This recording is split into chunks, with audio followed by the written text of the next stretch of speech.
Racism in Israel 11 unalived by the police. The spokesperson of the Association of Ethiopian Jews, and in Jerusalem, Dr. Doron Schulzener, the head of politics and communication at Hadassah College. Thank you both for joining us today. Mazal, I want to start with you. Tell us about the kind of discrimination that Ethiopians face here in Israel, because this isn't just about Solomon Teka, is it? It's a lot more. Of course not. Solomon Teka, unfortunately, is our latest trigger for the protest. Yeah. It's a very difficult question to ask, because if you look at it very well, then you can see that the discrimination and racism, you can find it at almost every aspect of life. If you go to look at segregations of schools, schools that won't admit young Ethiopian kids, right. You go to the academics, you go, sorry.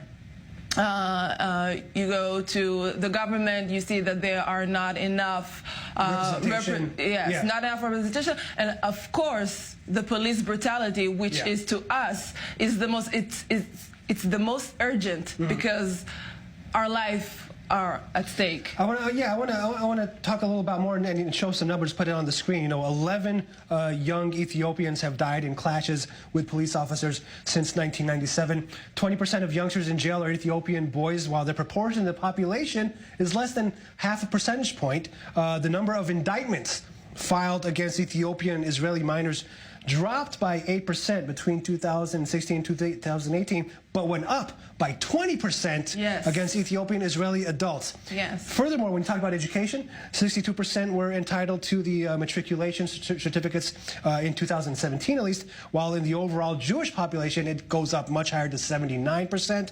And when it comes to poverty issues, 25% of Ethiopian households live below the poverty line here in Israel. I want to go to Doron and ask you about this, because, Doron, compared to the racism that black Americans see, that is rooted in hundreds of years of slavery, what is the root cause for racism against blacks here in Israel?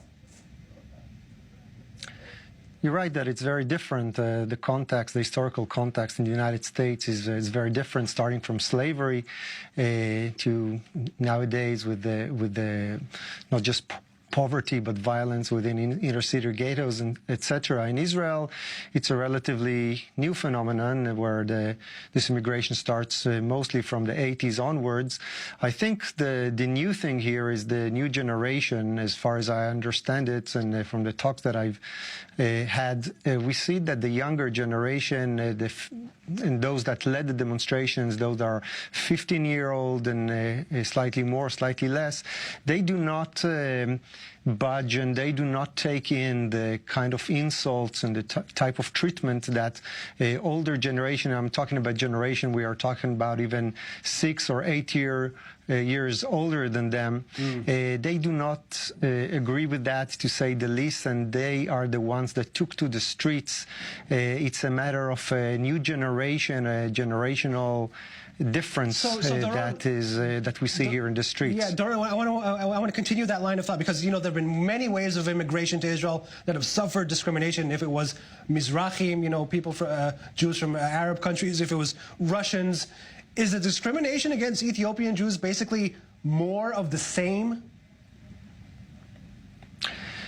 I don't know if it's more of the same, but it certainly has its unique aspect because of color. This is similar in a way to what we've seen here in 59, Wadi Salib, that erupted in riots against the police due to a similar treatment by the police to immigrants coming from Northern Africa and the Middle East, and later on, of course, the Black Panthers. Both of them, by the way, centered around the police and police treatment. So it is both has its similarities with the past, but it has its uniqueness in, of course, the measure of color.